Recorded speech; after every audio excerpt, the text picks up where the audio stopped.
Vagas abertas no STF e na PGR. Lula diz não ter pressa e que não vai levar em conta gênero e raça nas indicações. Não precisa perguntar essa questão de gênero ou de cor. A hora dos generais. General Augusto Heleno na CPMI do golpe. Tudo em família. Nova denúncia contra o presidente da Câmara, Arthur Lira, em obras em Alagoas. Não tenho direito de ficar nervoso, eu tenho direito O ICL Notícias, segunda edição, está no ar. Eu briguei para estar aqui.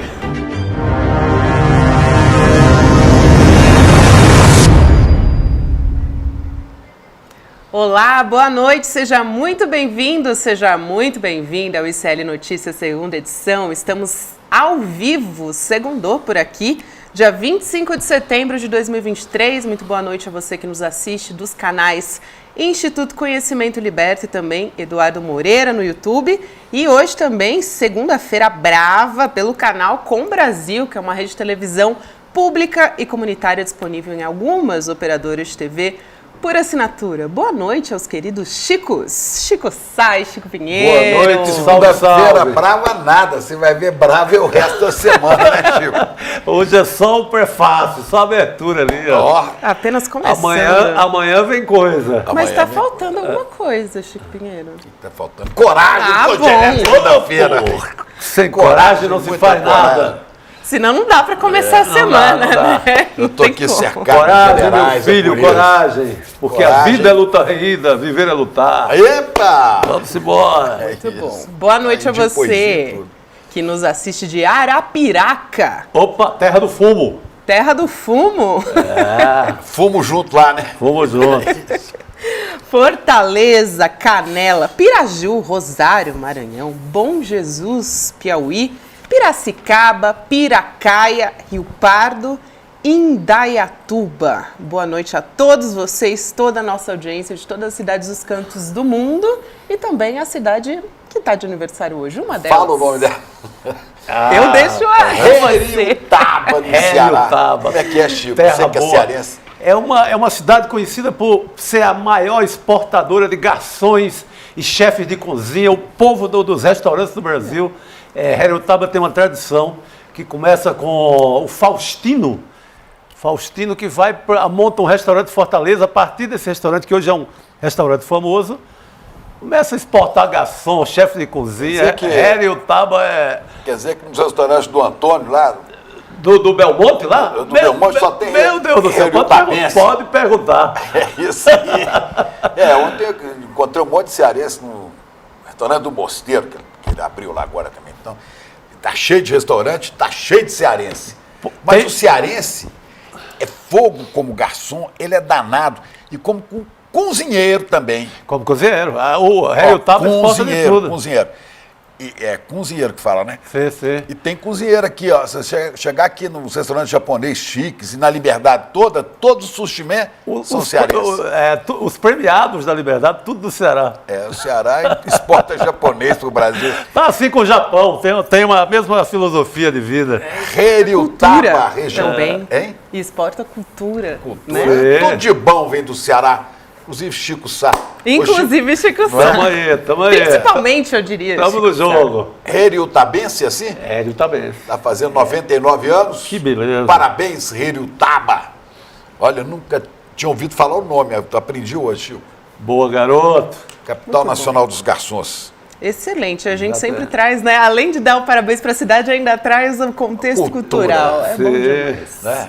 Isso aqui é cultura, datas são cultura. Vamos lá. É isso aí, vamos começar bem a semana informado e já lembro você de dar o seu like, porque às vezes eu vejo aqui, pessoal, comentando no chat, sempre participando, mas e o like, gente? Tem que dar um like aí para apoiar o nosso jornalismo, também ativar o sininho para sempre receber a notificação de que o nosso programa está começando. Então faça esse lembrete aí para você, não deixa de dar a curtida pra gente continuar fazendo o nosso jornalismo. Dá o like aí, senta o dedo, custa nada. Senta o dedo no like, não é? isso. Baratinho. Mas também depois entra lá, icl.com.br e inscreva-se.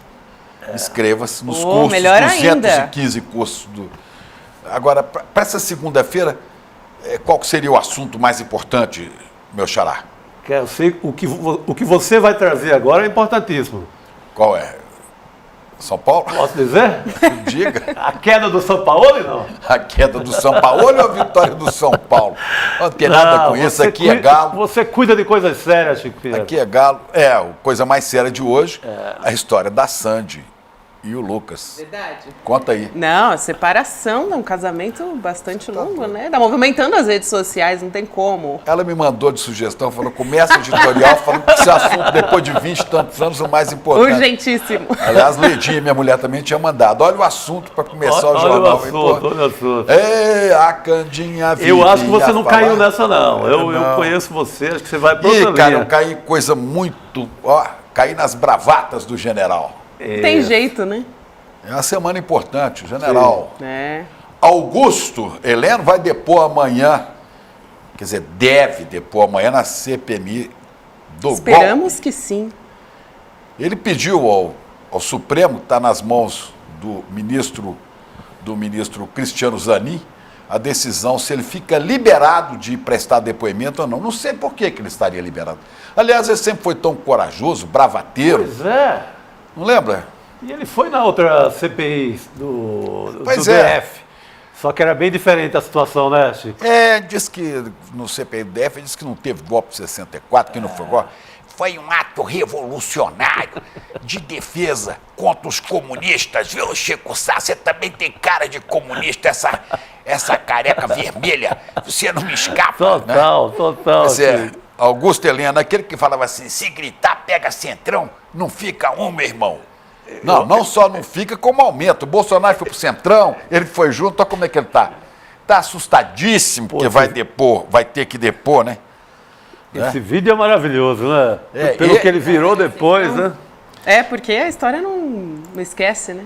Não, depois perdoa. eles caem nos braços do Centrão, acaba ajudando o orçamento secreto, que é ele e o Braga Neto reinventam o orçamento secreto. Tem também o próprio Bolsonaro dizendo, numa ocasião depois, né? Eu sou do Centrão. Eu Teve sou isso também. Centrão Semoá.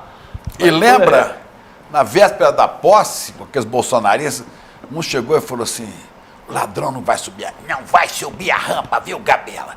Não vai subir, não vamos deixar. Aí.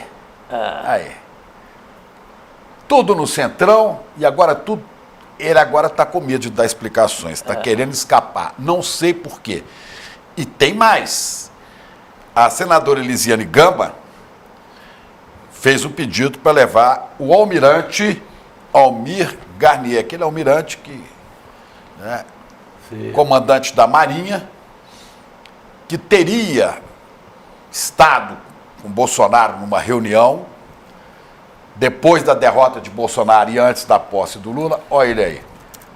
E ele teria topado a proposta de golpe, né? Então, Animado, né? Com a possibilidade. ficou animado, Sonhou. ia botar aqueles tanques dele que soltam fumaça para ocupar o Brasil e as fragatas, os navios de guerra, todos lá no Lago Paranoá para ver se dava um golpe. Mas tem muita coisa a ser explicada nisso aí. Sim. Muita coisa a ser explicada. A senadora Elisiane Gama fez um requerimento. O presidente da CPMI, dos atos golpistas, o baiano um pouco bolsonarista, muito bolsonarista, Arthur Maia, ficou de decidir se aprova ou não a requisição do depoimento do almirante, que está bastante assustado, porque provada aquela conversa, se for provada, do Mauro Cid, aquela que teria relatado, né? A gente sabe que teria relatado uma reunião de Bolsonaro com os 3 ministros militares, né? Aí tem várias versões, né? Ele teria sido o que propôs o golpe. Não é?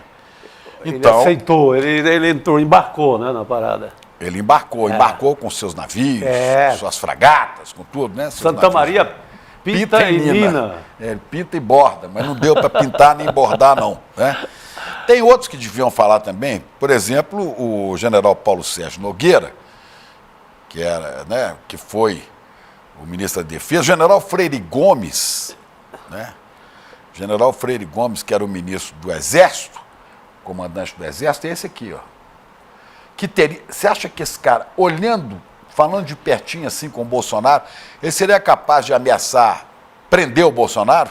Chico, eu achava até ver essa foto. Agora eu retiro a minha avaliação. Eu acho ele que é bravo. é muita intimidade aí, né? General Freire Gomes é mais. Diz que ele teria chegado para o Bolsonaro e falou: se o senhor continuar essa conversa, eu vou mandar prender. Aberturou o Bolsonaro e falou, né? Eu vou mandar prendê-lo. Bom, não prendeu. Como não prendeu os arruaceiros que estavam acampados em frente aos quartéis. Aliás, foi contra o general Dutra, que queria tirar todo mundo dali, e não denunciou a tentativa de golpe do Bolsonaro. Mas disse que se podia chamar também o tenente brigadeiro Carlos Almeida Batista Júnior, que era da aeronáutica, que ficou caladinho, não se meteu em nada, mas quem cala consente. Agora, esse general Freire Gomes, né, disse que não, ele que não topou por falta de convicção no golpe, ou foi conveniência? Né? Ele disse assim, teria dito, segundo esses relatos. Se a gente fizer isso, vão ser 20 dias de euforia e 20 anos de agonia. Euforia para quem, senhor general? Euforia para os fardados? Que euforia é essa? Embora passageira, euforia. Estavam com golpe? Não, ele não estava, o exército estava contra. Mas ele já sabia, o outro relato que chega de lá, que os generais comandantes do Comando Militar do Sul, do Sudeste, que aliás é o Paiva Neto, o Coronel Paiva. Coronel Paiva Neto é da Legião da Boa Vontade, né? LBV. O general Paiva, o general comandante do Leste, do Nordeste, não apoiariam. General Tomás Paiva. Não apoiariam o golpe. Então, aí é conveniente eu não entrar nesta canoa da Marinha sem os meus generais do Sul, do Sudeste, do Leste e do Nordeste.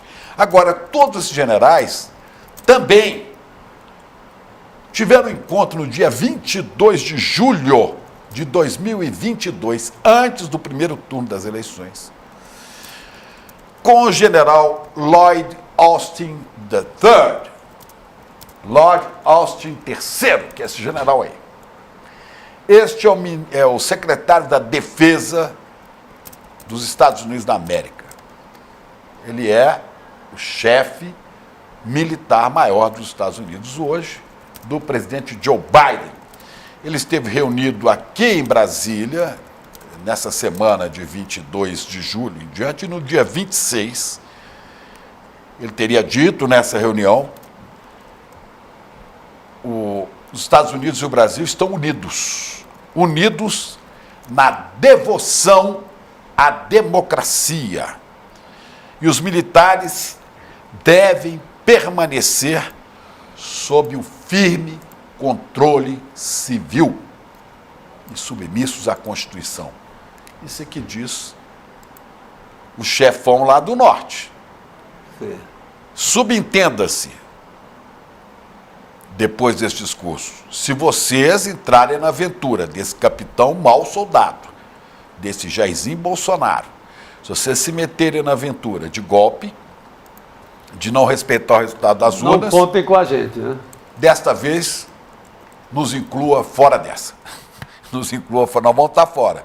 E mais, né, iriam denunciar, teria ficado subentendido também que tem um acordo de cooperação militar entre Brasil e Estados Unidos, e eles iriam denunciar esse convênio que vem lá desde o começo da Guerra Fria, desde 1945, que é um negócio que os militares brasileiros vão fazer treinamento nos Estados Unidos, né, nos quartéis, na Academia Militar de West Point, não sei o que e tal.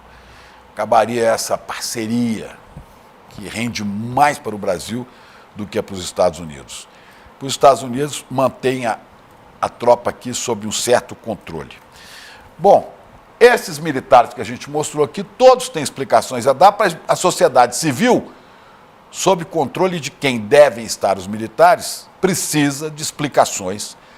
Qual era a dos senhores em todo esse processo golpista e na intentona de 8 de janeiro? Qual era a posição verdadeira dos senhores? Queremos saber. A quem os senhores estavam servindo? Não apoiaram por covardia, não apoiaram por convicção. A sociedade precisa saber. E o que cada um fez? Enquanto isso, o ministro da Defesa diz que está esperando a conclusão das investigações para punir exemplarmente os oficiais, por mais graduados que sejam, que estavam apostando em golpe. Seria bom que se antecipassem e já apontassem aqui na minha arma, fulano. Investiguem que vocês vão achar coisa aí. Né? Bom, é isso aí. Essa semana também tem, amanhã sai, e já vai tarde, Augusto Aras, o procurador defensor geral da República de Bolsonaro. Meu Deus do céu. Vai embora já amanhã. vai muito, tá? E ainda sem definição, né, Chico? É. A gente Sem não definição. sabe. O presidente Lula deve deixar, por enquanto, a interina lá, uma interina no lugar dele. Né? Há vários nomes cotados, né? Mas tem um nome que não tem aparecido muito, que gostaria que ficassem de olho, né? Que é o Luiz Felipe Salomão, corregedor do Conselho Nacional de Justiça. Ele estaria bem silenciosamente correndo por fora. É só um palpite. Mais um nome comendo pela beirada. Ouvi Luiz Felipe Salomão. Anotado aqui, anotado. E ministro Barroso toma posse também essa semana na presidência do Supremo Tribunal Federal, de onde se aposenta a ministra Rosa Weber, que saiu gloriosa, com um voto corajoso, né, Gabi? Feminino. Corajosa. Encerrou muito bem. Muito importante esse posicionamento da Rosa Weber. Eu me surpreendi. E que é importante porque foi um voto de defesa da mulher dado por uma mulher. Sim. E nós vamos saber no futuro, que eu nem acredito que eles venham a decidir isso agora, quantos outros ministros do Supremo irão seguir o voto da ministra Rosa Weber. O que mostra, Gabi, que é fundamental termos mais mulheres no Supremo, termos representantes das etnias, dos negros, dos povos originários, em todos os órgãos da República. Tivéssemos mais mulheres, talvez não estivéssemos metidos em tanta enrascada de macho. Fica ela. Né? Saiu com voto corajoso. Boa, Chico, saiu muito bem. A gente vai falar sobre isso depois, mas vai um pouco na contramão do que o Lula disse hoje. O Lula né? disse hoje. Sério, o que o Lula disse hoje? Disse que não vai levar em conta justamente o próximo cargo da PGR, essa questão de gênero, de raça, que é tão importante a gente ver materializado, né, em votos como o da ministra Rosa Weber. Quando você tem uma mulher e sabe exatamente o que significa a descriminalização do aborto para a saúde pública, para a população feminina, né? Quando mulheres estão morrendo. Acho que isso resume tudo quando a gente fala sobre representatividade, é por isso. Não é só porque a gente quer ter uma mulher negra no STF. Porque muda a forma de votar e principalmente a forma de escolher os assuntos que vão ser votados. E de ver a realidade com uma ótica diferente que nós não somos capazes de. É isso. Vamos seguir, né, gente? Hoje saiu mais uma denúncia, Chicos, envolvendo, sabe quem? Sabe quem? Presidente da Câmara, Arthur Lira. Parece que a gente está insistindo, né? Mas não, gente. Uma empresa de familiares de Lira atuou numa obra de pavimentação da Codevasf, Companhia de Desenvolvimento de Vales do São Francisco e do Parnaíba, lá de Alagoas. Isso é um buraco sem fundo, essa Codevasf. Sem fundo. Detalhe. Corrupção corre solta ali. Uma obra de R$1 milhão com dinheiro destinado pelo próprio Arthur Lira, informação do jornal Globo. Vamos chamar a Guga Noblar para nos explicar que história é essa. Guga, boa noite para você. Boa noite para esse trio maravilhoso, para essa audiência maravilhosa. Guga. E não é déjà vu, é Arthur Lira de novo metido em treta. Você queria falar déjà vu. Não é déjà vu, é déjà vu. Pois Arthur Lira, gente. Arthur Lira, né? O que esperar de Arthur Lira? É mais um exemplo de como atua aquele centrão fisiológico, aquele político que tá todo mundo já enjoado, que usa a política como carreira e que usa o seu poder político para depois beneficiar a sua família, beneficiar os seus aliados e se beneficiar. É mais um exemplo clássico da velha política. O Arthur Lira pega o dinheiro do orçamento secreto, manda R$1.100.000 para uma obra que vai ser tocada pela Codevasf, e aí esse dinheiro acaba parando exatamente em um reduto eleitoral dele, em Alagoas, numa localidade conhecida como Atoleiro, no município de Junqueira, e quem faz a obra, no fim das contas, ou pelo menos atua junto a essa obra, não é a empresa originalmente contratada, é uma outra terceirizada, que é uma empresa exatamente da família do Arthur Lira. Então ele manda o dinheiro para lá, o primo dele, que é o superintendente da Codevasf em Alagoas, o Joãozinho Pereira, e o irmão do primo dele, o outro primo dele, que é o deputado estadual, Fernando, do PP de Alagoas, eles vão lá e usam essa obra para tentar se promover politicamente, promovem o Arthur Lira, dizendo que o dinheiro foi enviado pelo Lira, e contratam a empresa que está no nome da família deles, que está no nome da Zirlene Pereira, que é simplesmente quem? A mãe tanto do Fernando quanto do Joãozinho. Então, a empresa da mãe do Joãozinho, que é o superintendente da... Eu vou falar de novo, para não ficar confuso. A empresa da mãe do superintendente da Codevasf foi contratada, ou pelo menos colocou o maquinário deles nessa obra, que foi uma obra que foi custeada com dinheiro de quem? Do Arthur Lira, que é da família. E aí, esse dinheiro foi usado, portanto, uma parte dele pode ter sido usado, portanto, para contratar uma empresa que é da própria família do Lira, que está no nome da Zirlene Pereira, que é a mãe do Joãozinho, superintendente da Codevasf, e do Fernando, que é o deputado estadual, que usou essa obra para se promover. E na hora de se promover, eles apareceram em um trator que estava com um adesivo exatamente da empresa, da mamãe deles. Foi aí que eles acabaram entregando tudo. Eles agora negam que a empresa foi subcontratada, mas o dono da empresa originalmente contratada para fazer essa obra, que é a Vibal, ele falou que, a princípio, ele falou que contratou sim, que pediu o maquinário da empresa da família do Arthur Lira para usar. A princípio ele disse isso, mas depois, tanto o Fernando quanto o superintendente da Codevasf, o Joãozinho Pereira, disseram que só usaram o trator para fazer imagens, que aquilo era só uma ação com imagens, que eles não foram subcontratados. Então agora está no ar a dúvida, contratou ou não contratou, porque, enfim, aí é dinheiro que o Arthur Lira está mandando para a família dele diretamente, se contratou. É isso que tem que se investigar. Se não contratou, eles usaram uma máquina da família do Arthur Lira para promover tanto o primo dele, chamado Fernando, que é deputado estadual, quanto o superintendente da Codevasf, que é também primo dele, o Joãozinho Pereira. Essa é mais uma história que tem a marca de Arthur Lira e que tem a cara do Centrão.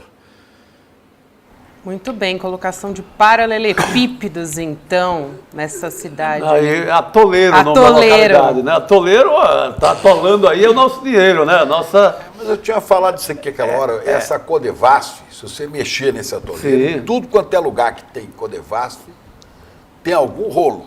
Pode procurar que acha. Não, você vai atrás de qualquer...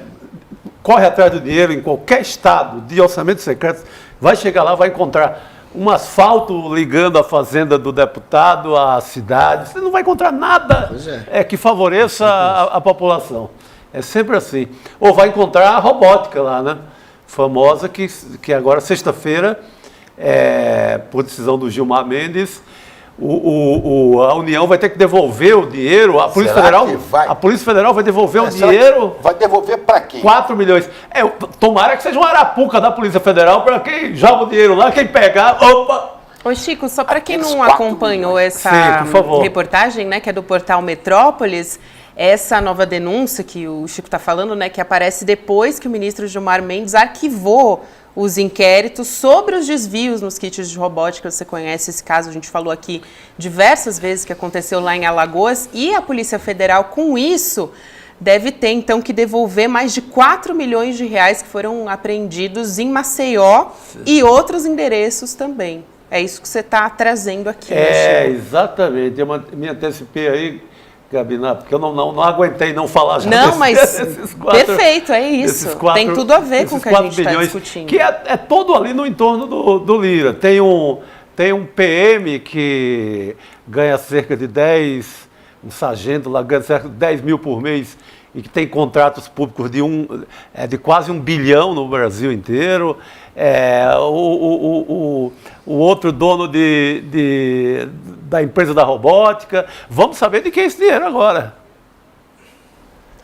Não vai mais saber, Chico, porque agora a justiça está blindando o Arthur Lira, né? Eu tenho sugestão de uns 10 lugares, de umas 10 comunidades para onde pode ser mandado esse dinheiro, porque vai resolver pelo menos problema de saúde pública, sabe? Problema de saneamento. Mas pode ser que esse dinheiro nem seja devolvido. Porque esse dinheiro tem não deve origem. ser. Não deve ser devolvido. Ele tem origem ilegal. Sim. Então, isso. Agora, como é que vai fazer para investigar isso sem tocar nos assessores do Lira? Não sei. Como é que é, Guga?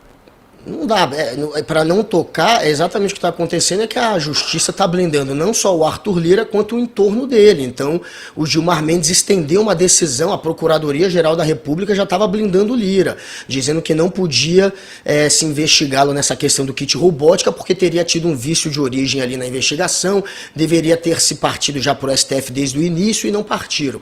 Então, protege o Lira com esse papo. E aí, o Gilmar Mendes estendeu isso, falou, então, está tudo contaminado, nenhuma busca e apreensão, nenhuma prova vai valer mais, não vale mais o caderninho anotado o nome de algum Arthur recebendo o dinheiro, esse caderninho que estava na mão daquele que foi flagrado pela polícia com vídeos e fotos distribuindo propina, esse que distribuía propina, tinha o nome do Arthur Lira no caderninho da propina, o Arthur, não do Arthur Lira, de algum Arthur, ficou no ar a suposição que fosse do Arthur Lira porque ele trabalhava para o Lira. Então, todas essas provas, elas agora vão ser invalidadas porque o Gilmar Mendes entendeu que a justiça já deveria ter mandado, no caso o Ministério Público já deveria ter mandado para o STF desde o início essa questão, não deveria ter mandado para a Justiça Federal do Alagoas, como fez a princípio, porque segundo o Gilmar Mendes, desde o início eles estavam de olho já no Arthur Lira, eles queriam Lira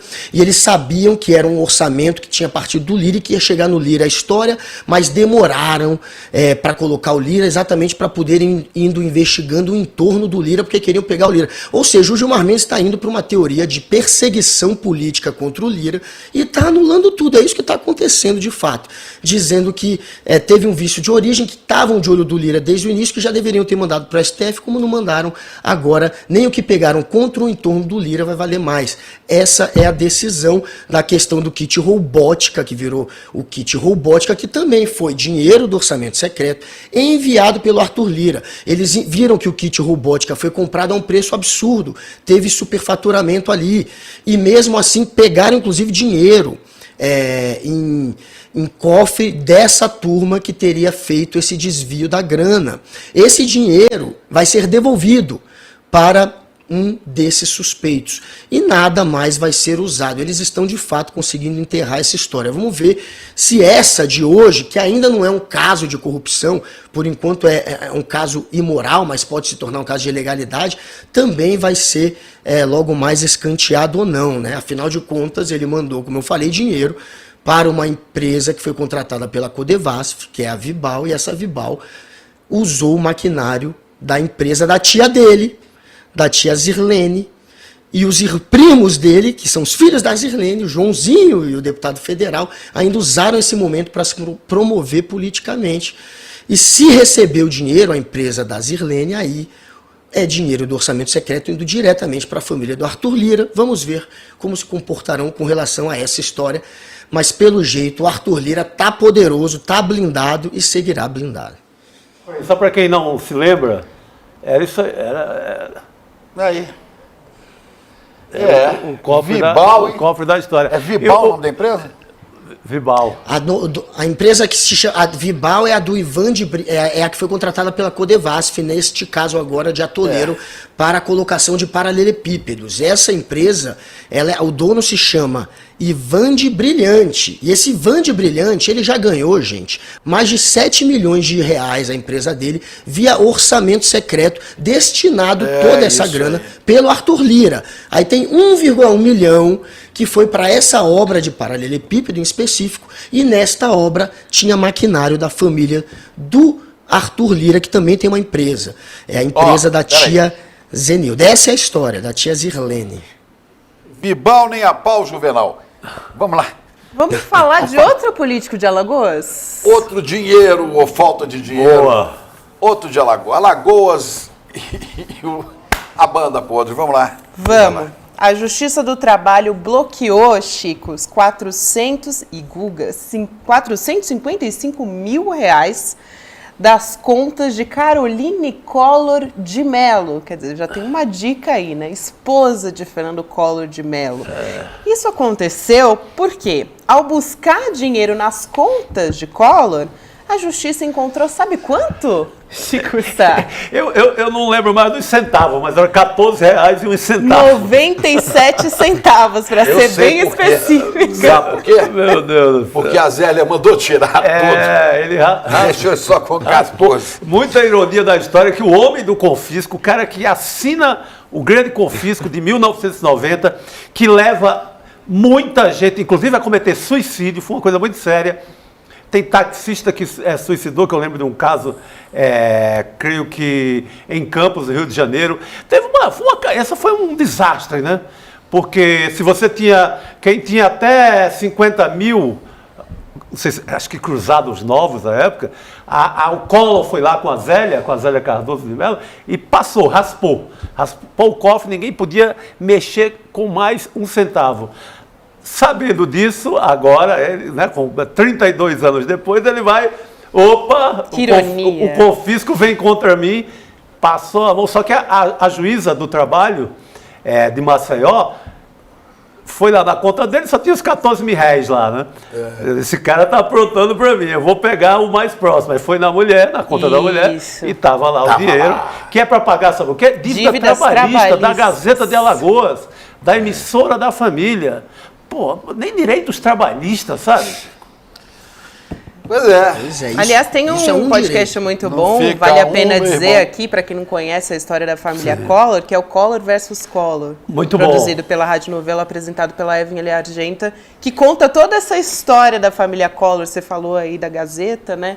Para a gente entender melhor como é que a família dominava ali. É muito bom, muito bom. Excelente. Conta toda a história, a intriga do Pedro com o Collor, o ciúme. É bom que tem fofoca, né? É rodriguiano, tem fofoca, tem história, tem tradição, é imperdível.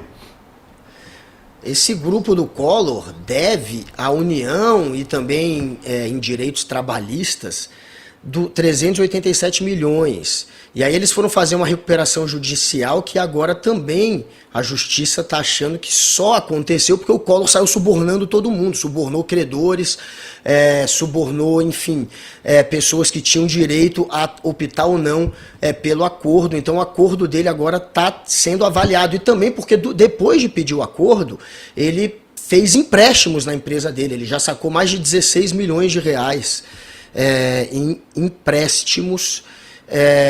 Eles sacaram, a TV Gazeta, olha que coisa louca, eles gastaram em empréstimos com os sócios ao longo de 10, 12 anos, 125 milhões de reais. Eles foram pegando da empresa e nunca devolveram essa grana. Aí eles quebraram a TV Gazeta, ficaram devendo tanto impostos quanto direitos trabalhistas, pediram recuperação judicial e depois de pedir recuperação judicial fizeram novos empréstimos. O Collor fez novos empréstimos e pegou mais alguns milhões ainda durante a recuperação judicial.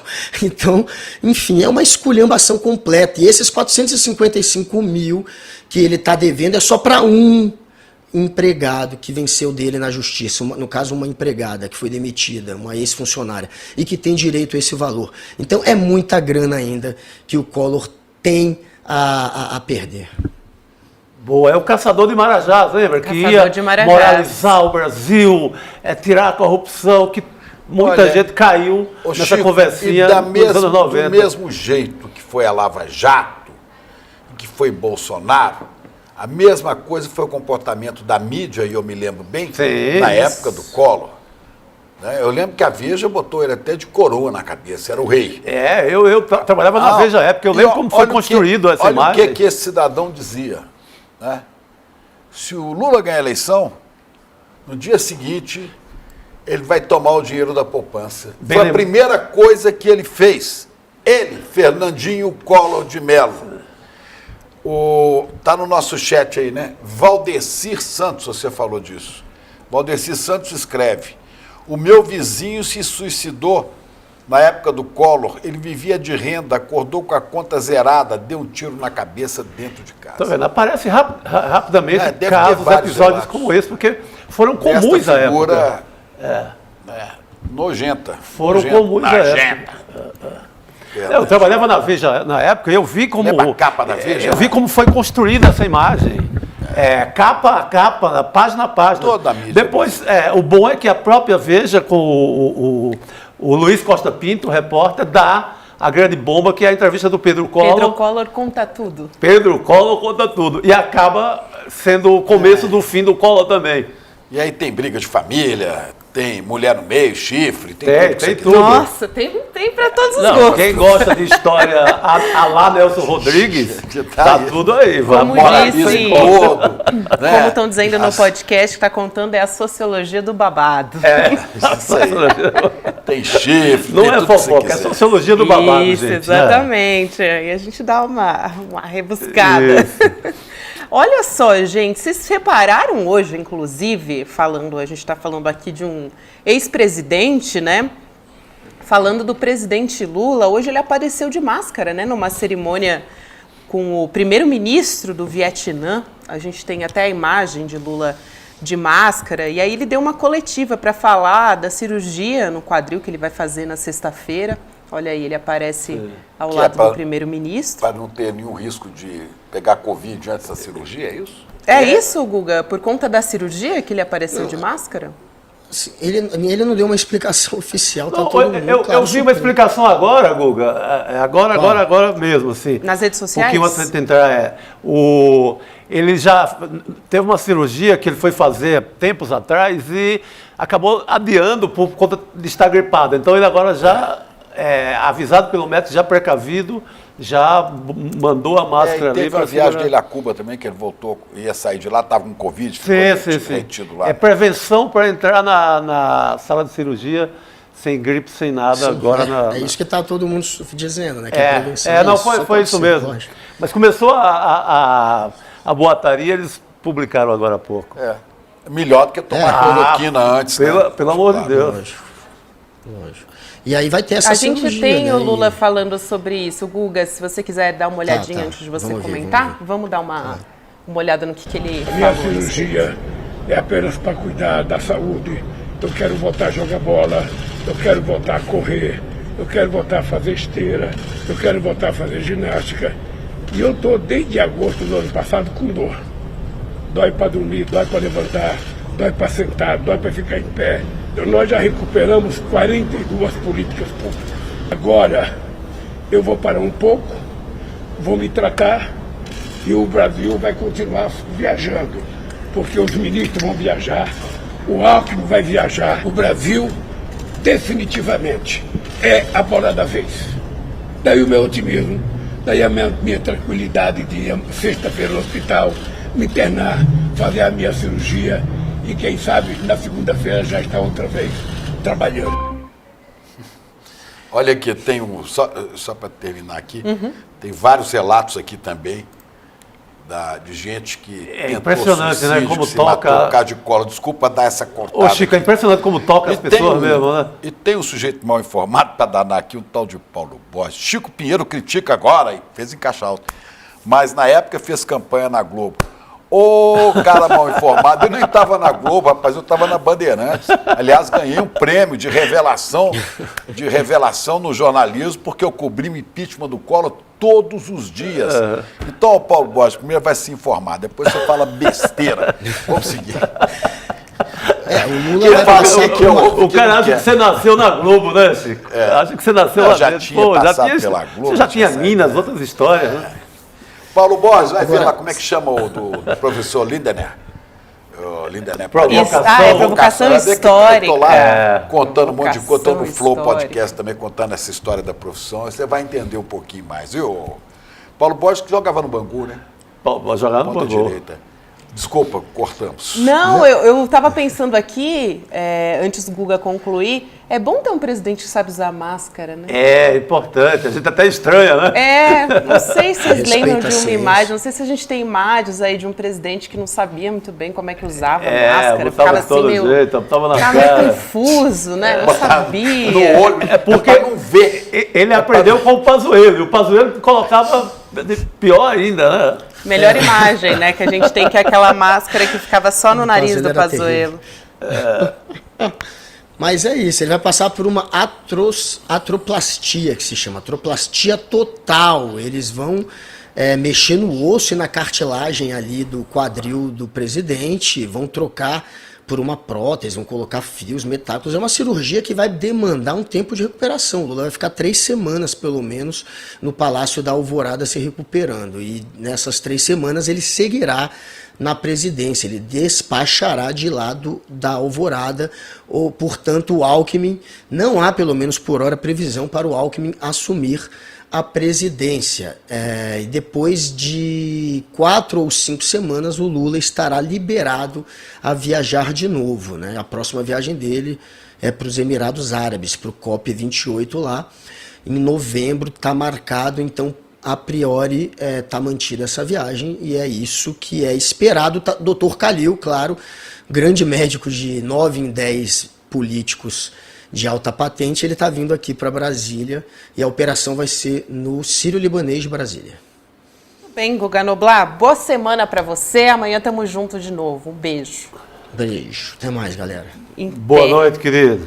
Agora tem assunto importante que Chico Pinheiro já trouxe na nossa abertura, porque amanhã é dia de CPMI do golpe, gente.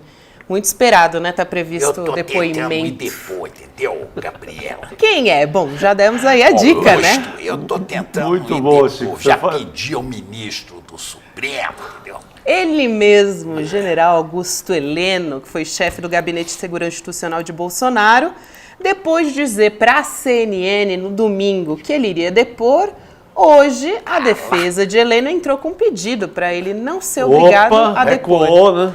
Gente, eu quero saber, vai ou não vai? Heloísa Vilela, boa noite para você. Conta pra gente, qual que é a importância desse depoimento? Vai ou não vai?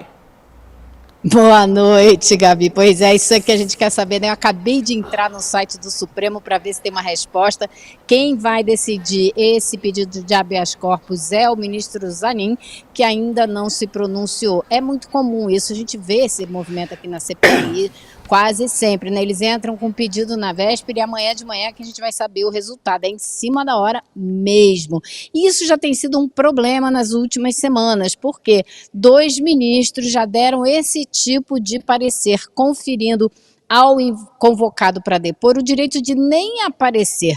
Eles fizeram isso com aquela funcionária da Polícia Rodoviária Federal que fez o mapeamento daquelas blitz todas e tal, e ela não queria vir, e ela realmente conseguiu do Cássio Nunes Marques o direito de não vir. E aí na semana passada a cena se repetiu com o Crivellati, se não me engano, né? Ele tinha que vir depor, e aí o ministro André Mendonça deu a ele o direito de sequer aparecer. E o general Augusto Heleno, o bravo Heleno, aquele que pregava ações muito fortes, parece que tremeu na base, não quer nem aparecer. Vamos ver o que o ministro Zanin vai dizer.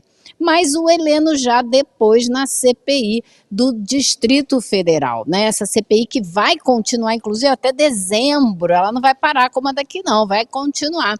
E lá Eu me lembro que foram duas coisas que me chamaram muito a atenção no depoimento dele lá. Primeiro, que foi no final do depoimento, ele tentou fazer uma defesa do golpe de 64 e a plateia que estava lá não permitiu, ele foi vaiado, as pessoas gritaram, abaixa a ditadura nunca mais, ele não conseguiu acabar de falar. Agora, durante o depoimento, gente, teve uma hora que ele, sim, deu uma aula de golpe. Ele disse que não houve golpe porque para ter um golpe é preciso uma liderança e que se tivesse combinado tudo até que dava, mas não foi isso que aconteceu. Enfim, foi uma declaração bastante absurda. Ele também disse que confia mais ou menos nas urnas eletrônicas.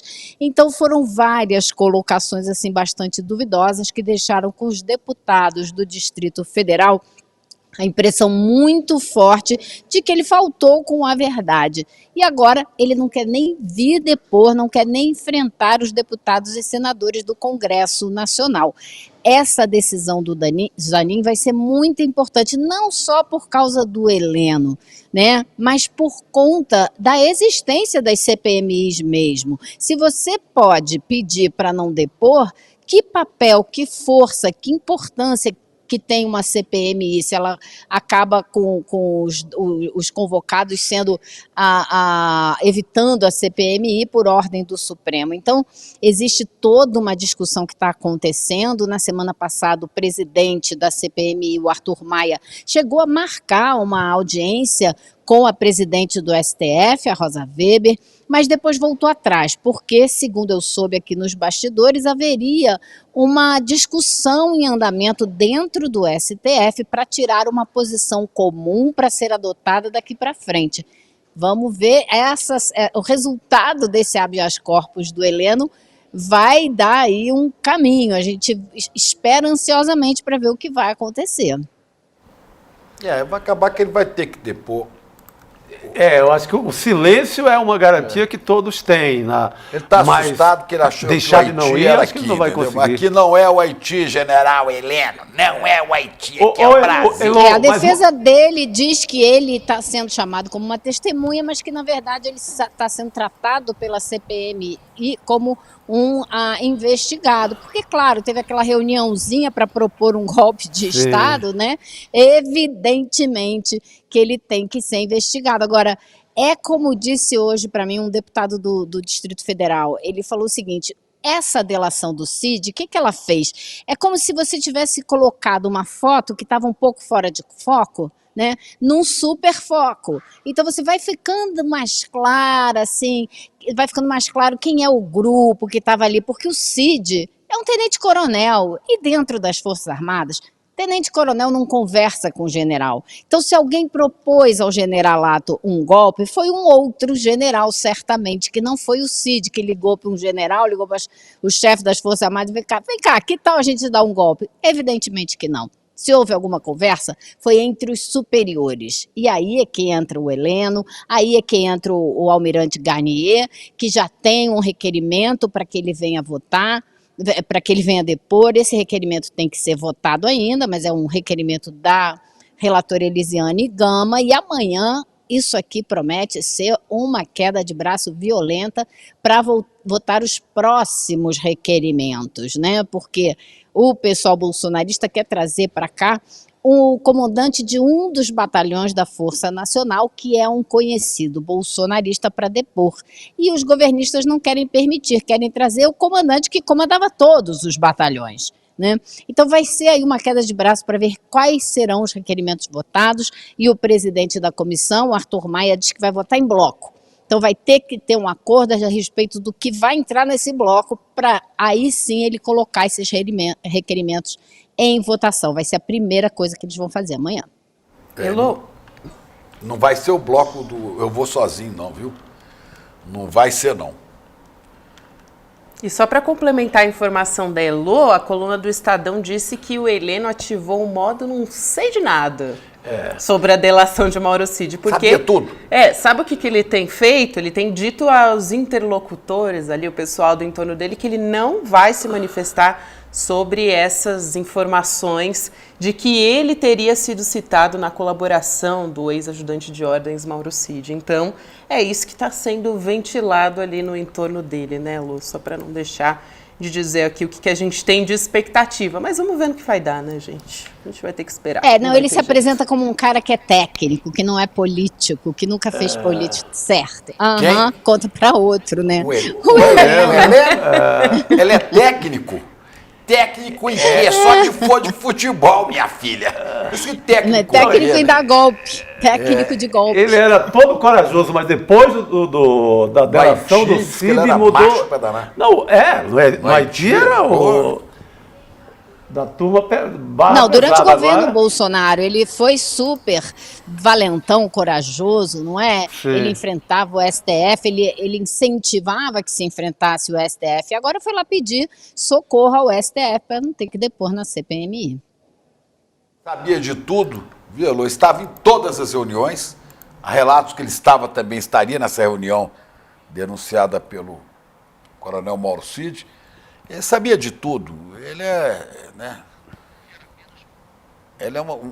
era um assessor super qualificado do capitão. Sim, não, ele que dá Com as certeza. ideias. Então, né? se o capitão era um boçal, ele era um general. Aí é outra coisa. Exatamente. Vamos fazer aquele vídeo do general Heleno? Ficamos devendo aquele belo vídeo. Vamos trazer pra gente colocar o trecho, né? Relembrar e Vai lá, ver. general. Heleno interpretando o Bezerra da Silva. Colocar a minha posição em relação ao movimento de 1964. As coisas são vistas só de um lado. Como sempre, isso acontece. As coisas são vistas de um lado. Quer dizer, o deputado acha que o movimento de 64 matou mais de 1.000 pessoas, o que não aconteceu, acha que foi um movimento de vingança, de ódio, quando o movimento de 64 salvou o Brasil de virar um país comunista. Isso não tem nenhuma dúvida. Peraí, gente, pessoal, todo mundo falou, eu não vou conceder deputado Gabriel, eu não vou conceder questão de ordem aqui. O general está colocando a posição dele. O senhor esquece das organizações terroristas que existiam no Brasil na época. Muita gente do lado da Revolução foi vitimada. Isso aí faz parte da história do Brasil.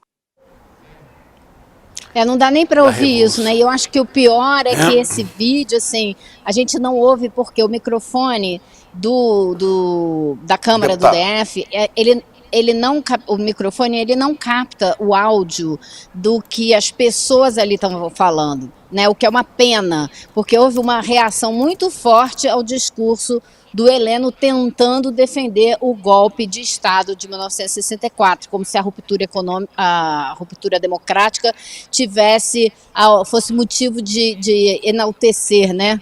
E as pessoas gritaram muito lá, ditadura nunca mais, né? Chega, foi bem forte aquele dia, eu estava lá, me lembro bem. Ele fala de movimento, agora ele fala de revolução. Vamos ver se alguém ouve aí.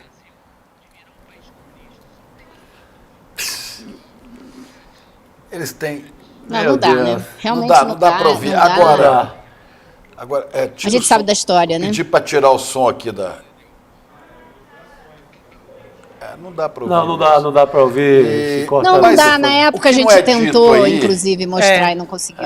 O que não é dito aí é que foi um golpe que derrubou um presidente eleito. Tá bom, era vice-presidente, mas o João Belchior Marques Goulart, o Jango, João Goulart, ele foi eleito na chapa que elegeu Jânio Quadros presidente. Jânio renunciou, Exatamente. O Jango assumiu, era um presidente legitimamente eleito, cumpria o seu mandato, mas os militares brasileiros estavam envolvidos naquela história da Guerra Fria, se o Brasil virar comunista, toda a América vai virar, a América do Sul vai virar comunista. Aí sim, Chico, com apoio lá dos camaradas do Norte. Os camaradas do Norte mandaram apoio para cá, mandaram até uma 4ª frota de fuzileiros navais da Marinha, que estava estacionada no Caribe, eles vieram para a costa brasileira.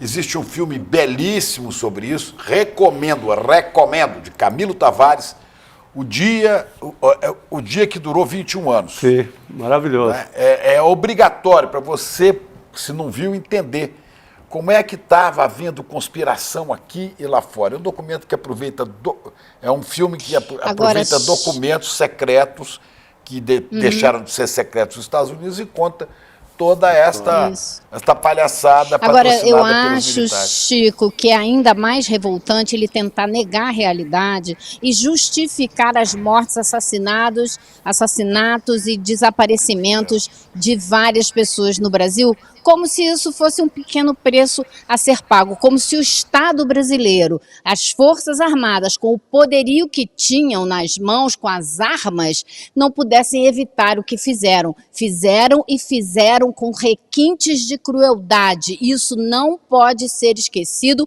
porque isso não pode se repetir nunca mais. Os requintes de crueldade, da tortura promovida pelas Forças Armadas brasileiras contra pessoas que não estavam a favor desse regime ditatorial, é inenarrável. Você ouve uma pessoa, uma mulher, um homem contando o que eles passaram, você não precisa ouvir mais nada. Então, ele ter o desplante de negar tudo isso é revoltante. O general gagá, medroso, covarde, que peita o Supremo, é macho e golpista. E golpista. E agora sai correndo com o rabo no meio das pernas, pedindo ao Supremo que ele todo humilde agora dentro do STF, né? Eu quero saber agora o seguinte, Elô, a gente vai até se despedir de você, muito obrigado, que o Cacai, grande Antônio Carlos de Almeida Castro, vai nos dizer agora, eu vou começar perguntando para ele, qual é a chance que tem o general Heleno de escapar do depoimento de amanhã, tá certo? Muito obrigado. Então tá. Beijo, Elô. Boa semana para você. Boa noite, querida. Cadê ele? Cacai! Boa noite, Cacai. Grandes Chicos, tá bem, queridos? Oi, Gabi, tudo bem, querida? Boa noite, Cacai. Bem-vindo. E aí, Cacai, o general Heleno tem como escapar da CPMI amanhã? Chico, a jurisprudência do Supremo tradicionalmente obrigava a pessoa a ir, ainda que com o direito de ficar calado, porque no Brasil, pela Constituição, ninguém é obrigado a se autoincriminar, né? Nós tivemos agora uma decisão do Cássio que disse que a pessoa estava desobrigada de ir. Isso é muito grave, porque, na verdade, tem que haver um equilíbrio entre os poderes, né? A CPI ela é um braço do Poder Legislativo com fortíssima atribuição, porque ela tem os poderes inerentes ao judiciário, mas a tradição da jurisprudência tranquila era que a pessoa não é obrigada a fazer prova contra ela, mas ela tem que ir. Vamos ver com quem vai cair, eu não sei se já foi distribuído, eu passei o dia trabalhando, não tive tempo de ver com quem vai cair esse habeas corpus. A regra é que ele vá. É o Zanin, é o Cristiano Zanin, que é o ministro que vai... Olha, analisar. O ministro Zanin, penso que vai seguir a tradição, ele é um ministro novo na casa, com experiência na área criminal. A jurisprudência da casa é determinando que a pessoa vá, ainda com o direito de ficar calada. Essa é a jurisprudência. Agora, então, essa é a expectativa. É direito de ficar calada quando a pessoa está indiciada, quando já está sendo... Ou não? Ou qualquer um... Não, na realidade... Ele não está sendo acusado de nada? Essa é uma confusão que se faz, né? Ninguém é obrigado a fazer prova contra si, nem a testemunha. Quer dizer, então todo mundo seria chamado para depor enquanto testemunha e não como investigado, chegava lá e fazia as perguntas que pudessem de alguma forma incriminar a pessoa. Essa é uma regra brasileira que eu acho que permanecerá. Mesmo sendo testemunha, ela pode optar. Por isso é que é importante ter um advogado presente na sessão, né? Que a pessoa... Qual é o problema disso aí? Eu tenho alguma experiência em CPI. É que a pessoa vai lá e responde a 20 perguntas, normalmente. Aí, de repente, tem uma pergunta que é um batom na cueca. E aí a pessoa fala, eu me julgo o direito de não responder. Então, essa resposta, já que ela respondeu as outras 20, ela passa a ser, de certa forma, um tipo de incriminação, né? É muito delicado isso, porque a CPI... ela tem o costume, a CPI, quando é um processo muito espetacularizado, Eu já passei por situações de CPI acompanhando clientes inacreditáveis. Então você tem a hipótese das pessoas tratarem de uma forma um pouco agressiva, a pessoa falar. Você pode observar na CPI, às vezes a pessoa que está perguntando não está pouquíssimo preocupado com a resposta. Está mais preocupado porque tem um assessor filmando e depois vai colocar aquilo nas redes e tal. Eu entendo a angústia de quem tem preocupação de não ser super exposto. Eu entendo, que eu acho que a espetacularização é sempre negativa. Mas a regra é que ele terá que ir. E seria interessantíssimo vê-lo lá, porque com toda aquela arrogância e empáfia que ele destilava, inclusive contra o Supremo Tribunal Federal, seria muito interessante vê-lo frente ao parlamento, porque as últimas notícias que estão surgindo são cada vez mais sérias, né? Quer dizer, tudo aquilo que nós sabíamos, que nós escrevíamos, que nós debatíamos, que o golpe realmente só não se deu porque, primeiro, que o Bolsonaro não tinha nenhum prestígio junto às Forças Armadas, à cúpula, especialmente junto ao Exército. E parece-me também que é a Aeronáutica.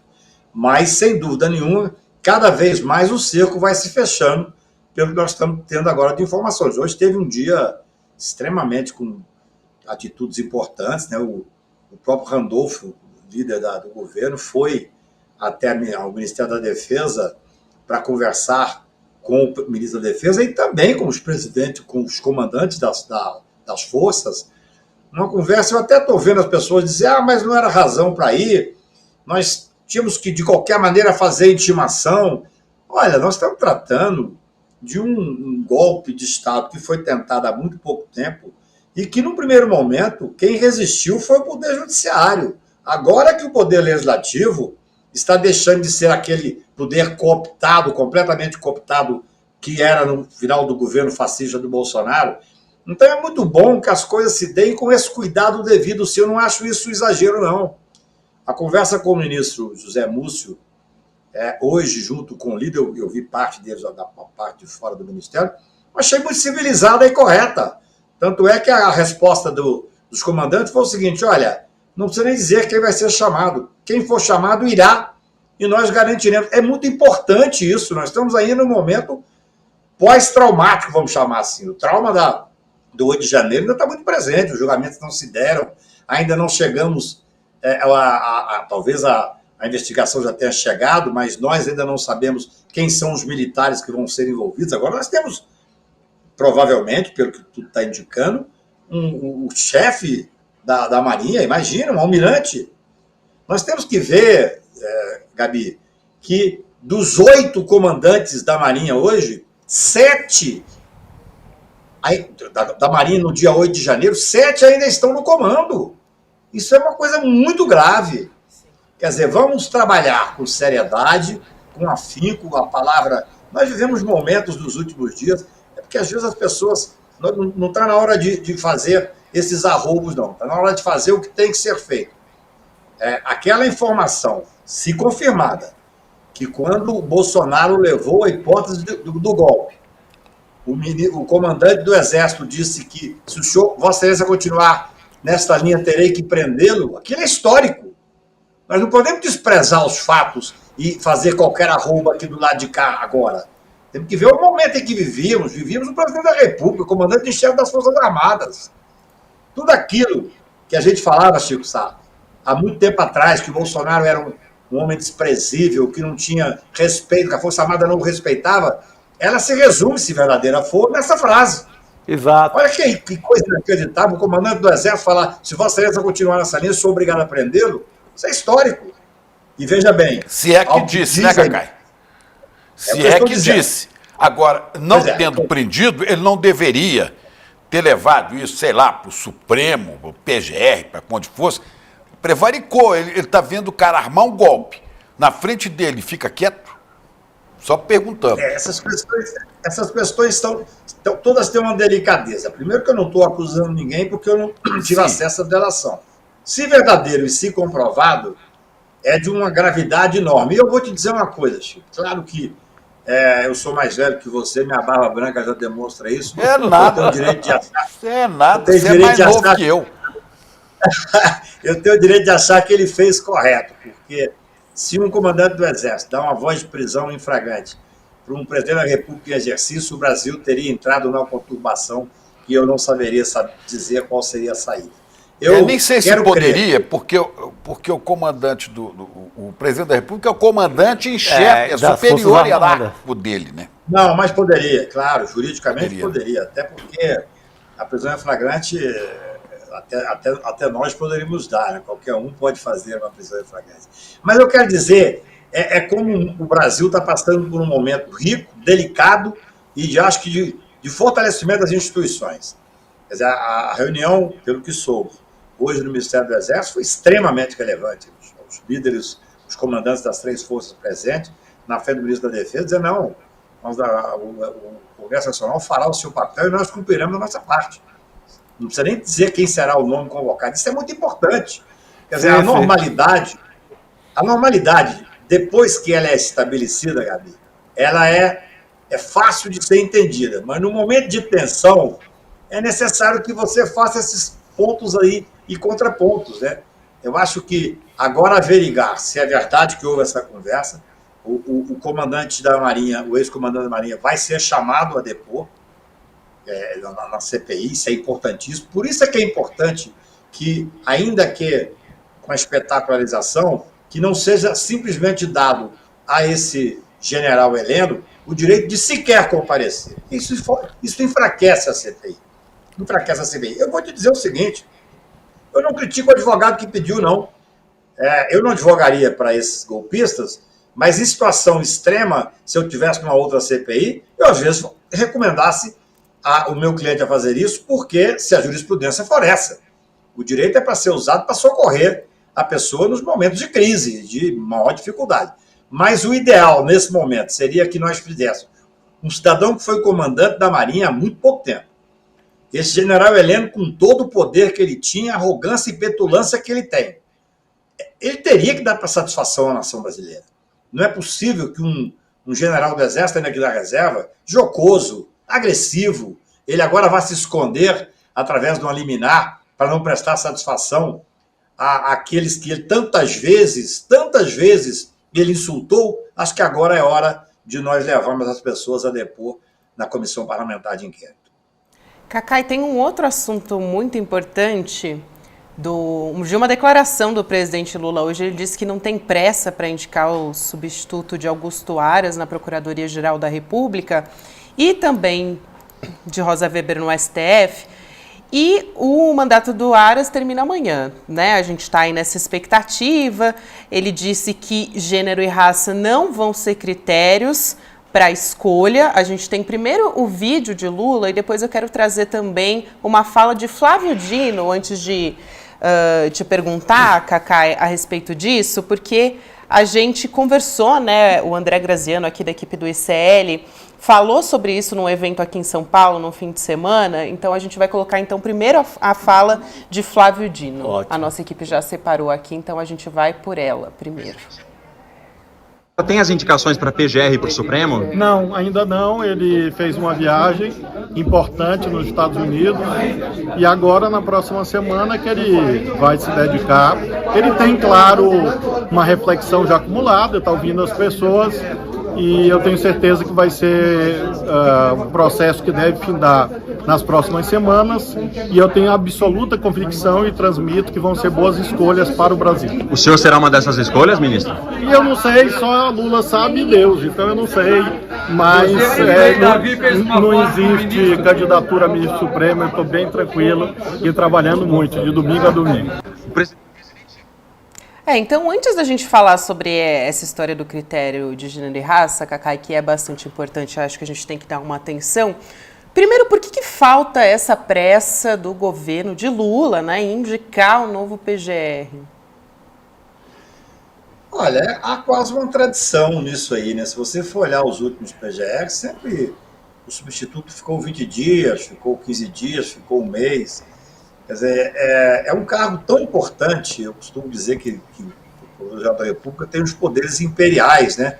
Que no momento anterior a apresentar a denúncia, porque o Procurador-Geral da República é o único com poder de denunciar o presidente da República. Nós fizemos várias representações ao Procurador Aras para denunciar o presidente Bolsonaro na época da CPI e nunca houve uma denúncia. Então, eu costumo dizer que naquele momento anterior à denúncia, como ele é o dominus lide, só ele pode apresentar, ele tem mais poder do que os 11 ministros supremos juntos. Repito, se os 11 ministros supremos se reuniram na quarta-feira e falar vamos processar o presidente da República, eles não podem. A acusação tem que vir por parte do Procurador-Geral da República. Então, é um cargo extremamente importante. É normal que demore um pouco mesmo. O presidente Lula, no primeiro mandato do Lula, eu me lembro de uma conversa que eu tive com ele, Márcio Tomás Bastos e Zé Dirceu, e eu falei, foi mais ou menos em novembro, dezembro, ele tomaria posse a primeira vez em 1º de janeiro. E eu disse, presidente, você não deveria seguir a tal lista da Procuradoria. E o Márcio Tomás Bastos era favorável que ele seguisse. Eu falei, olha, isso é uma sindicalização do Ministério Público, é só os procuradores da República que votam, só neles próprios, vão fazer um grupo, vão dominar a Procuradoria de uma forma que eu não acho que seja republicana. O Márcio, evidentemente, foi ouvido, era ministro da Justiça, de extrema confiança do presidente da República, e então nós tivemos a sequência da lista. Hoje os procuradores estão vendo que a lista não será seguida, infelizmente não será, não é critério constitucional, é de livre escolha do presidente da República, e o presidente da República já disse, o Lula já disse que essa não será, não necessariamente irá seguir a lista e tal. Agora, ele tem na mesa dele, até onde sei, nomes excepcionais, excelentes, são 2, hoje são 3, é assim que funciona. É natural que com a experiência do terceiro governo, que ele esteja querendo ouvir outras pessoas que conhecem a Procuradoria, quando ele foi ouvir determinado candidato aí, vamos chamar assim, subprocurador, ele estava junto com pessoas que conhecem profundamente a Procuradoria. Então essa é uma regra que se faz, não há nada de excepcional em fazer essa escolha de uma forma madura. Os nomes que eu estou vendo na imprensa são nomes, todos eles extremamente preparados, nomes que vão honrar, não estão na lista, mas que vão honrar o Ministério Público, como temos que ter essa certeza, porque, veja bem, o Ministério Público tem um papel fundamental no controle da democracia e especialmente, o Brasil hoje virou um país que o processo criminal ocorre toda hora. O Supremo Tribunal hoje, mais da metade da pauta dele é criminal. Eu me lembro que eu não faço muita política de ordem, mas a pedido do pessoal do Conselho Federal da Ordem, eu assinei uma apresentação contra o então presidente Bolsonaro, tentando responsabilizá-lo por 1/3 das mortes da pandemia.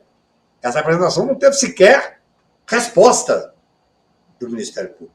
Então, o Lula faz muito bem em fazer essa reflexão e não acho que seja muito esperar algum tempo, não.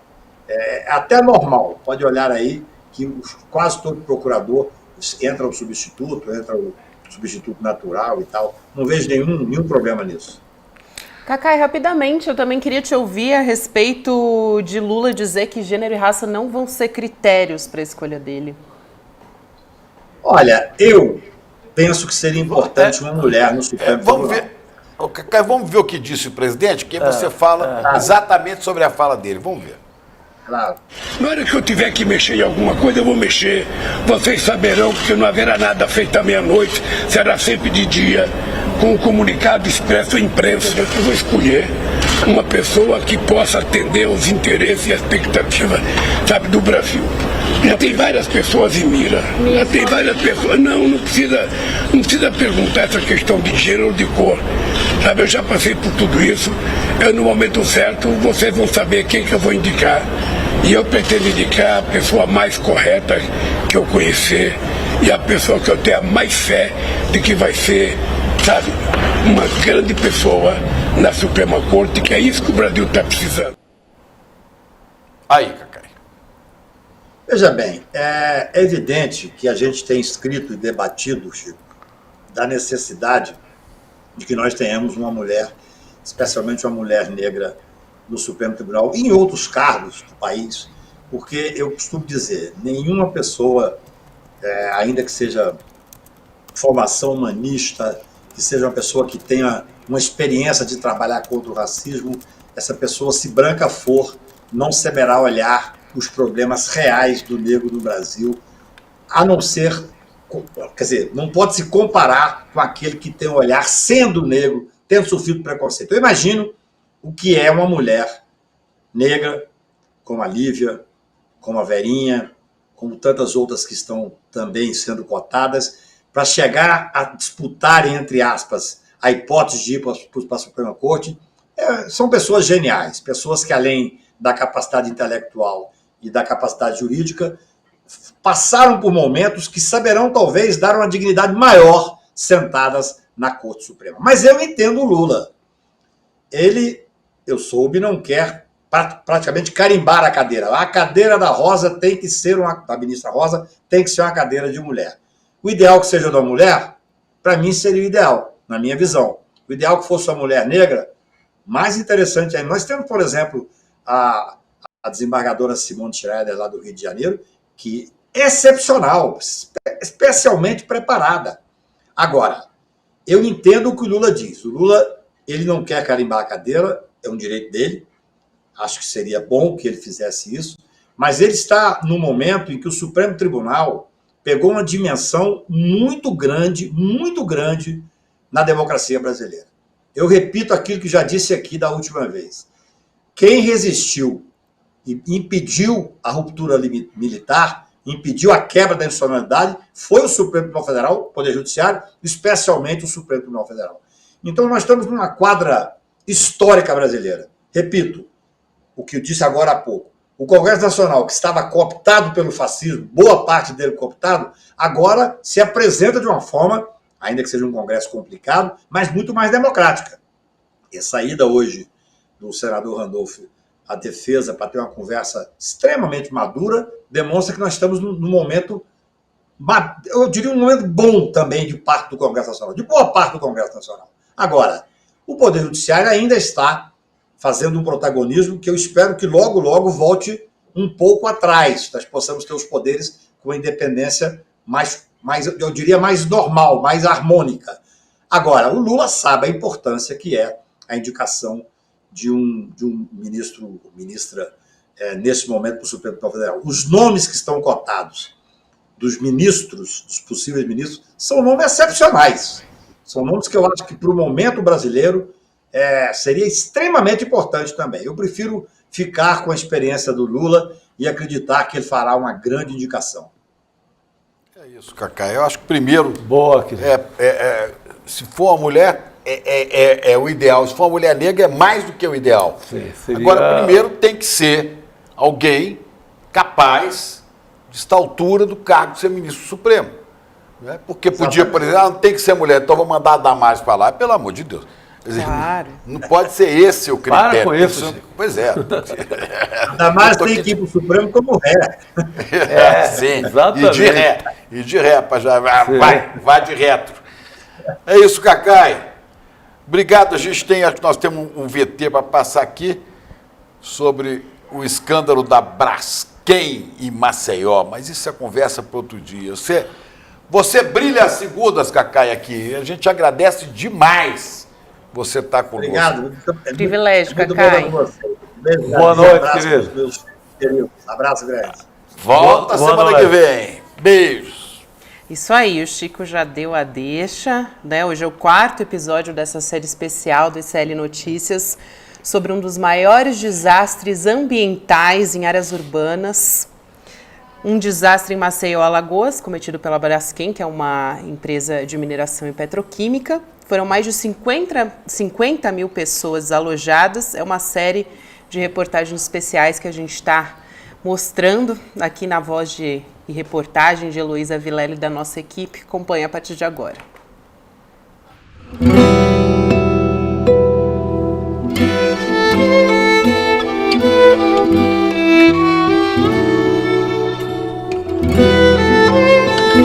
O senhor ainda tem um comércio aqui? Tem, porque é meu ganha-pão, né? O mercadinho do seu Erivan ainda está aberto, mas ele praticamente não tem clientes. As coisas tudo ficando fora de validade. Ele e a família moram no epicentro do que já é conhecida hoje como a maior tragédia socioambiental urbana do planeta. O o afundamento de 5 bairros do centro de Maceió, em Alagoas. Um desastre que começou com um tremor de terra em 2018 e até hoje assombra os moradores. Lá para trás é mata, aqui em cima é barreira, atrás é lagoa. A gente vai correr para onde tiver um desastre.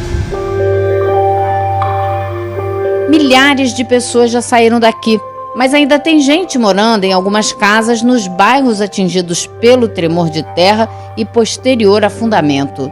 A gente não toma café da manhã, não almoça e não janta, que não se fale do crime cometido pela Braskem. A Braskem, responsável pela tragédia, é uma das gigantes do setor do petróleo.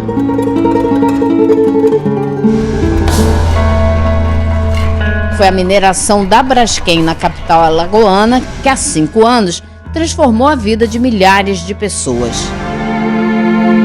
Conhecidos como flechais, o Flechal do Alto e o Flechal de Baixo não chegam a formar um bairro. São ruas que fazem parte de Bebedouro, bairro histórico da cidade. Foi um dos bairros que iniciou Maceió. Um dos bairros mais atingidos da capital está afundando. Algumas partes já viraram ilhas e não podia ser diferente. Quanto mais baixa a renda dos moradores, mais difícil é a negociação para a retirada deles daqui. Para seu Erivan, proprietário da casa e do mercadinho sem clientes, a Braskem ofereceu R$30 mil para virar dona do lugar onde ele viveu a vida toda. De meu tempo, a juventude aqui, dia de domingo, dia de sábado, eu trabalhando, deixando de estar descansando. Hoje dá a casa por 30 mil. Essas pessoas ainda estão aqui porque essa área não foi considerada de risco. Segundo a Braskem, o único problema aqui é que esse canto do bairro ficou isolado com esvaziamento em volta. A justiça está obrigando a gente permanecer num lugar desse. Dá R$25 mil, registrei no RP. Dá R$25 mil pra gente continuar morando num lugar desse. A oferta para seu Antônio foi de R$25 mil.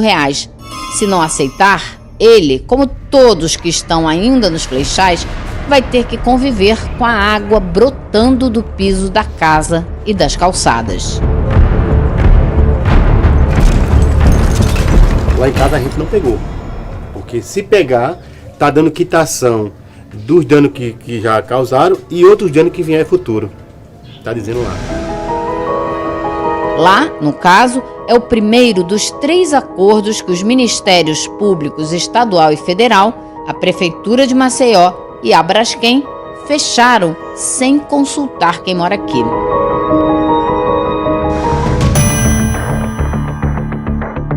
Nesse primeiro acordo, as pessoas tinham que primeiro entregar seus imóveis para a Braskem para depois iniciar uma negociação. Primeiro colocou numa posição de fragilidade para depois a pessoa ter o direito de conversar com a Braskem, sem saber quando, como, quanto ia receber e nem de que forma essa indenização seria paga.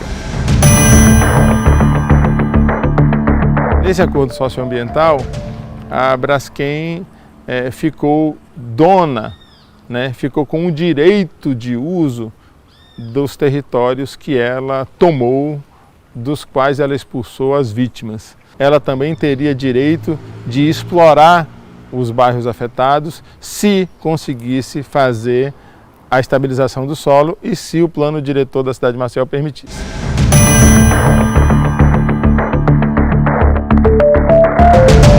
A prefeitura deu também as ruas, calçadas, praças e logradouros públicos para a Braskem, por um preço pelo menos 4 a 5 vezes menor do que o que seria correto. E aí, ao fazer isso, ela consolidou a propriedade de todo o território afetado para a Braskem.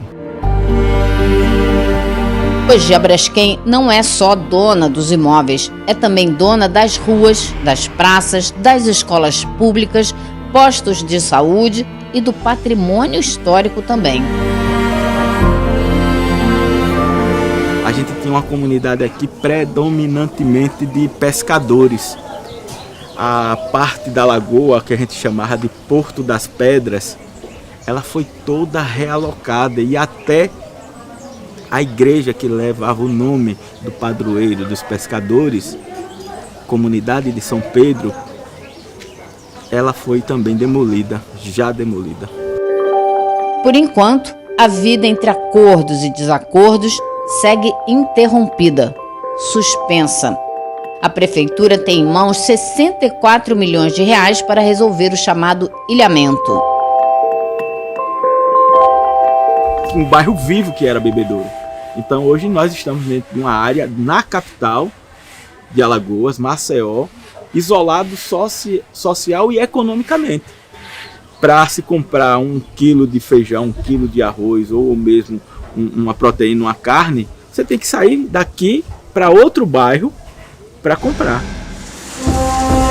No próximo episódio, o porquê da mídia falar tão pouco no caso Braskem e o controle dos custos para solucionar a quantidade de questões que envolvem o caso. Todo o dinheiro relacionado para as soluções vem da própria empresa. Ela decide qual dado a gente vai ter acesso, ela decide onde colocar e investir o dinheiro.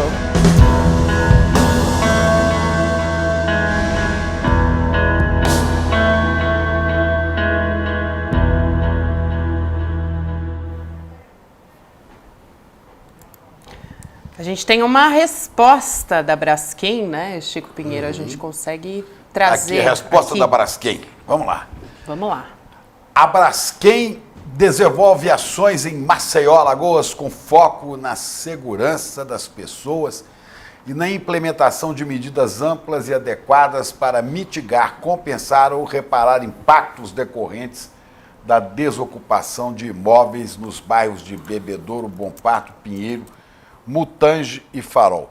As iniciativas acordadas com autoridades federais, estaduais e municipal são fiscalizadas pelos órgãos competentes e abrangem diversas medidas como a realocação preventiva e compensação financeira das famílias, ações socio-urbanísticas e ambientais, apoio a animais, apoio financeiro das famílias, ações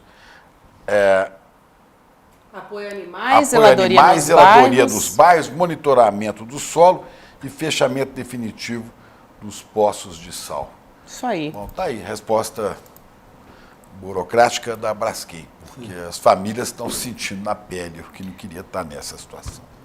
Né, com certeza. Bom, tem uma última notícia aí que notícia chegou, né? urgente. Ministro do Supremo, Cristiano Zanin, decidiu que o ex-ministro do Gabinete de Segurança Institucional, Augusto Heleno, deve comparecer à CPI dos atos golpistas, mas não vai ser obrigado a responder às perguntas. Então, sessão da comissão para ouvir o ex-ministro, melhor dizendo, está marcada para amanhã, terça-feira. A defesa do general Heleno é que tinha pedido para ele não comparecer, alegando que ele foi convocado para depor como testemunha, mas é alvo de acusações nos requerimentos de convocação, né, Chico Sá? Sim, o Cacai acertou em cheio, ele achava que ia predominar o repertório do STF, que é, a pessoa pode ficar calado, porque a Constituição assegura isso. Quero ver ele ficar calado, porque ele é metido a Valentão. Valentão, então é hora da turma falar umas boas na cara dele. Porque falava tanto até outro dia, agora vai lá, porque o Cid começou a cantar, por quê? Corajoso quando estava sob a guarda de Bolsonaro, corajoso no Haiti, né? Isso. Quero ver agora. E o Zanin diz assim, que ele entendeu, né, nesse posicionamento dele, que vai falar como testemunha e que só deve dar informações sobre os pontos que fazem parte do tema da CPI, dos quais ele tenha conhecimento. Então, foi o que disse o ministro Zanin. Amanhã a gente acompanha, então, e vamos embora, né? Mas como é importante, né? Até outro dia estava esculhambando o STF, agora está recorrendo ao STF, pedindo para jogar no mundo democrático. Já mudou bastante o general, né?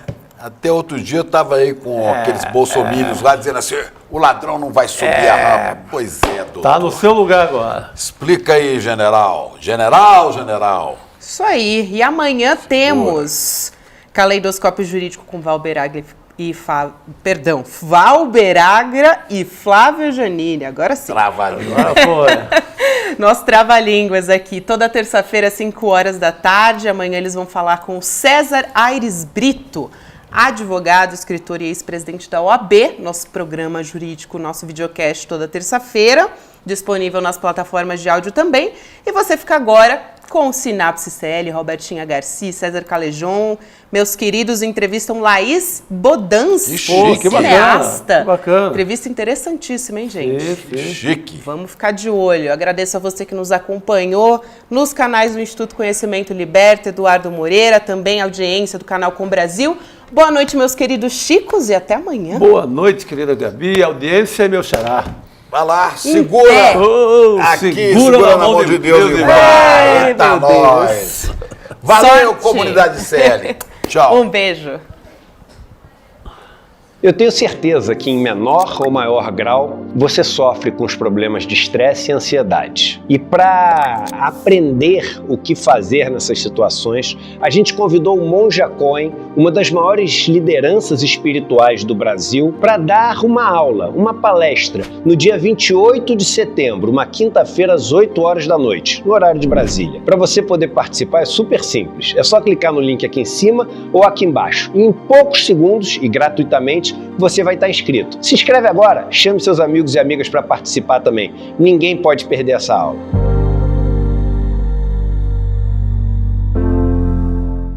Oi, gente, tudo bem com vocês? A gente veio hoje contar um pouquinho sobre o curso de Saúde Mental e Cuidado que o Instituto Conhecimento Liberta está oferecendo. O curso é comigo, Bia. E comigo, Renan. Nós somos psicólogos, professores, trabalhamos com formação e com cuidado em saúde mental e a gente quer propor para vocês uma discussão bastante crítica e necessária sobre o campo da saúde mental. Nesse curso da gente, que faz parte dos mais de 200 cursos do Instituto Conhecimento Liberta, a gente vai pensar sobre as questões da saúde mental, para além da loucura, para além do adoecimento, para além da psicopatologia, pensando questões como direitos humanos, gênero, raça, classe, sexualidade. Então, venham juntos e juntas discutir com a gente. Olá pessoal, tudo bem? Meu nome é Marco Lourenço, eu sou professor de História e divulgador científico e eu tenho um convite especial para você, que ama futebol, mas sobretudo entende que futebol não é só um jogo. Eu tenho um convite para você participar do meu curso aqui no Instituto Conhecimento Liberta, O Mundo Acontece Entre Copas. Essa é uma viagem no tempo em que a gente pode observar fenômenos políticos, sociais, culturais que impactaram a história contemporânea, observando as Copas do Mundo.